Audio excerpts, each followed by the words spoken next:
ప్రభుత్వం సామాన్య ప్రజలను కట్టెల పొయ్యి వాడకం నుంచి దూరంగా ఉంచడానికి, వారి ఆరోగ్యాన్ని పరిరక్షించేందుకు రాయితీపై గ్యాస్ సిలిండర్లను అందిస్తోంది. తెలంగాణలో చూస్తే 500 రూపాయలకే ఎల్పీజీ గ్యాస్ సిలిండర్ పొందవచ్చు.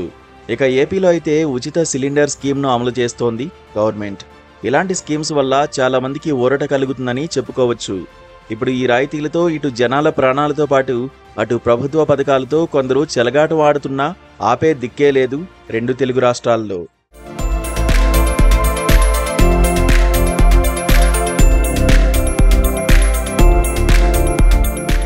అయితే ఈ మంచి ఉద్దేశంతో ప్రవేశపెట్టిన స్కీమ్ కొన్ని చోట్ల దుర్వినియోగానికి గురవుతోంది. సంబంధిత అధికారుల పర్యవేక్షణ లోపం, తనిఖీలలో కొరత కారణంగా రాయితీ గ్యాస్ సిలిండర్లు గృహ అవసరాలకు కాకుండా వాణిజ్య అవసరాలకు వినియోగిస్తున్నారు. మరీ ప్రత్యేకించి టిఫిన్ సెంటర్లు, చిన్న హోటళ్లు, టీ స్టాళ్లు వంటి వాటిల్లో సాధారణంగా కమర్షియల్ గ్యాస్ సిలిండర్లు వాడాల్సి ఉంటుంది. అయితే వీటి స్థానంలో మనకు డొమెస్టిక్ గ్యాస్ సిలిండర్లు దర్శనమిస్తున్నాయి. అంటే యథేచ్ఛగా నిబంధనలను ఉల్లంఘిస్తున్నారు. ఇలాంటి పరిస్థితులు నేరుగా ప్రభుత్వ నిధులపై భారం వేసే అవకాశం ఉండడమే కాదు, ప్రజల కోసం ఏర్పాటు చేసిన పథకాన్ని దెబ్బతీసే ప్రమాదం కూడా ఉంది. అంతేకాకుండా గృహ సిలిండర్లు వాణిజ్య వాడకానికి అనుకూలంగా డిజైన్ చేసినవి కాకపోవడం వల్ల ప్రమాదాలు జరిగే అవకాశం కూడా ఎక్కువ ఉండొచ్చు.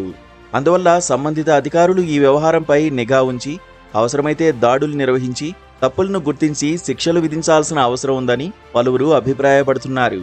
ప్రభుత్వ పథకాలను నిజంగా అవసరమైన వారికి చేరేలా చూడడం మనందరి బాధ్యతని చెబుతున్నారు. గృహ అవసరాలకు, వ్యాపార అవసరాలకు వేరువేరుగా గ్యాస్ సిలిండర్ల సరఫరా ఉంటుంది. ఇంటి అవసరాల కోసం 14.2 కిలోల రాయితీ గ్యాస్ సిలిండర్లు ఉపయోగించాలి. ఈ గ్యాస్ ధర ప్రస్తుతానికి 950 రూపాయలు ఉండగా, కేంద్ర, రాష్ట్ర ప్రభుత్వాలు అందించే రాయితీ మొత్తాన్ని నేరుగా వినియోగదారుల బ్యాంకు ఖాతాల్లో జమ చేస్తున్నాయి.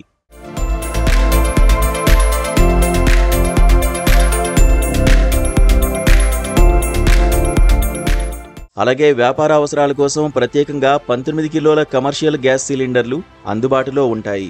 వీటి ధర గృహ గ్యాస్ సిలిండర్లతో పోలిస్తే ఎక్కువగా ప్రస్తుతం 2050 రూపాయలుగా ఉంది.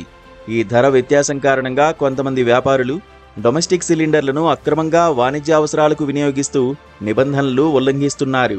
డబుల్ సిలిండర్లు కలిగిన కొంతమంది వినియోగదారులు తమకు లభించే రాయితీ గ్యాస్ సిలిండర్లను స్థానికంగా ఉన్న హోటళ్లకు, టీ స్టాళ్లకు విక్రయిస్తున్నట్లు తెలుస్తోంది. అధిక ధరలకు ఇలా సిలిండర్లు ఇస్తున్నారనే ఆరోపణలు ఉన్నాయి. ఇకపై ఇలాంటి వారు జాగ్రత్తగా ఉండాలి, లేదంటే జైలుకు వెళ్లాల్సి రావచ్చు.